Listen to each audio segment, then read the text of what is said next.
క్రీస్తునందు మాకు అత్యంత ప్రియులైన దేవుని పిల్లలైన మీ అందరికీ ఈ ఉదయకాలపు శుభాలు వందనములు తెలియజేస్తూ నేటి అనుదిన వాక్య ప్రత్యక్షత కొరకు మిమ్మల్ని ప్రేమపూర్వకంగా ఆహ్వానాన్ని తెలియజేస్తూ ఉన్నాను. రండి, పరిశుద్ధ గ్రంథమైన బైబిల్ నుండి 145వ సంకీర్తన 14వ శరణంలో దేవుని వాక్యం ఈ రీతిగా సెలవిస్తూ ఉన్నది.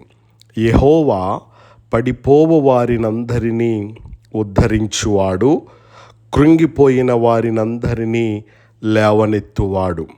యెహోవా పడిపోయిన వారినందరినీ ఉద్ధరించువాడు. ప్రభునందు ప్రియా దేవుని బిడ్డలారా, చదవబడినటువంటి లేఖన భాగమును మనము జాగ్రత్తగా పరిశీలించగలిగినట్లయితే మన జీవితంలో ఎప్పుడో ఒకప్పుడు పడిపోయినటువంటి వారంగా ఉంటూ ఉన్నాం.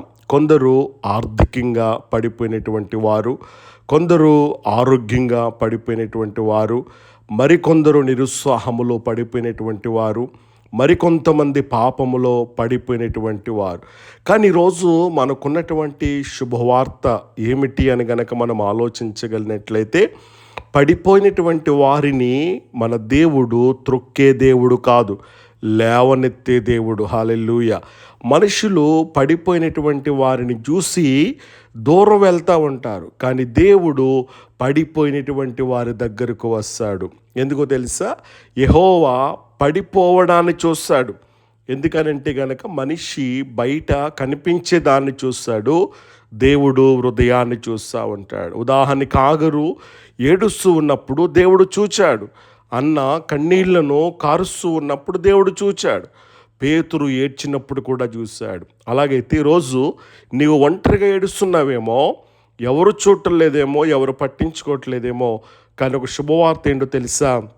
దేవుడు చూస్తున్నాడు అనేటువంటి సత్యాన్ని మనం గమనించాలి. యెహోవా పడిపోయినటువంటి వారిని లేపే దేవుడు. పడిపోవడం అంతం కాదు. సామెతలు 24:16 మనం చదువుతూ ఉన్నప్పుడు, నీతిమంతుడు 7 సార్లు పడినను తిరిగి లేచునని దేవుని వాక్యములు మనం చదువుతూ ఉన్నాం. ఉదాహరణకి దావీదు పాపములో పడిపోయాడు, కానీ పశ్చాత్తాపడినప్పుడు దేవుడు తిరిగి నిలవబెట్టినట్లుగా మనం చూస్తూ ఉన్నాం. పేతురు 3 సార్లు ప్రభుని ఎరుగనని చెప్పాడు, కానీ యేసు తిరిగి అతనిని సేవకు నియమించినట్లుగా మనం చూస్తూ ఉన్నాం. రాజు అయినటువంటి మనస్సే అత్యంత దుష్టుడైనప్పటికీ కూడా ఎప్పుడైతే వినయ పశ్చాత్తాపముతో దేవుని వైపు తిరిగాడో, దేవుడు క్షమించి తిరిగి రాజ్యాన్ని ఇచ్చినట్లుగా మనం చూస్తూ ఉన్నాం. యెహోవా వంగిపోయినటువంటి వారిని నిలబెడతా ఉంటాడు, కృంగినటువంటి వారిని లేవనెత్తుతాడు.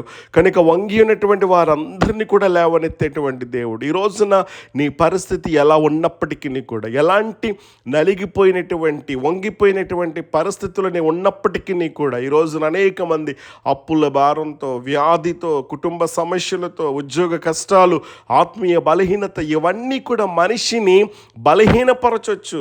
అలాగైతే కనుక దేవుడు ఈ రోజున తిరిగి నిటారుగా నిలబెడతానని చెప్పేసి దేవుని యొక్క వాక్యం ద్వారా దేవుడు మాట్లాడుతూ ఉన్నాడు. యెహోవా లేపినటువంటి వారిని ఆశీర్వదిస్తాడు. దేవుడు కేవలం లేపడు, లేపి ఉపయోగిస్తాడు. ఉదాహరణకి యోసేపును చెరసాల నుండి సింహాసనానికి చేర్చాడు. యోబును పరీక్షల తర్వాత రెట్టింపు ఆశీర్వదించాడు. పేతురును అపోస్తులు నాయకుడిగా చేసినట్లుగా మనం చూస్తూ ఉంటాం. పడిపోయినటువంటి చోటే దేవుడు నీ సాక్ష్యాన్ని ప్రారంభించగలడు అనేటువంటి సత్యాన్ని మనం గమనించాలి. అలాగైతే కనుక ఈ రోజున మనం గమనించవలసిన సత్యం ఏంటో తెలుసా? పడిపోవడం పాపం కాదు, పడిపోయి అలాగే ఉండటం అనేది ప్రమాదం అనేటువంటి సత్యాన్ని మనం గమనించాలి. దేవుని చెయ్యి పడిపోయినటువంటి వారిని వెదుగుతుందనేటువంటి సత్యాన్ని గమనించాలి. అంతేకాదు, దేవుడు నిన్ను లేపినప్పుడు నీ జీవితం ఇతరులకు సాక్ష్యమవుతూ ఉంది. యెహోవా లేపనంత లోతుగా ఎవరు కూడా పడిపోలేదు. కనుక ఈ రోజున మన జీవితానికి అన్వయించుకోవలసిన విషయం ఏంటో తెలుసా?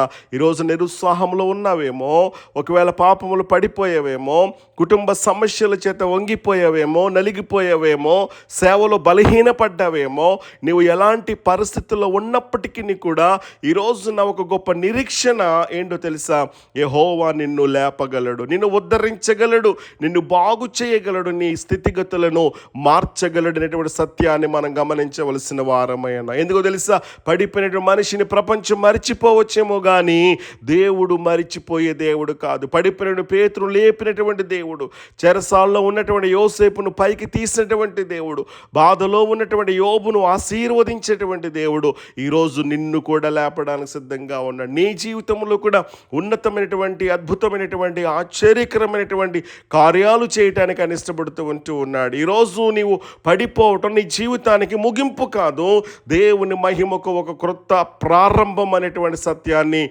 మనము గమనించవలసిన వారమై ఉన్నాం. కనుకనే ఈ దినపై వాగ్దాన ప్రకారంగా యెహోవా పడిపోయినటువంటి వారందరినీ కూడా ఉద్ధరించేటువంటి దేవుడు, కృంగినటువంటి వారందరినీ కూడా లేవనెత్తేటువంటి దేవుడుగా ఉంటూ ఉన్నాడు. కాబట్టి దీనిపై వాగ్దాన ప్రకారంగా కృపగల దేవుడు తన వాక్కు ద్వారా మనలందరినీ కూడా ఆదరించి, ఉద్ధరించి, బాగు చేసి మన జీవితంలో గొప్ప కార్యాలు దేవుడు జరిగించునుగాక. ఆమేన్.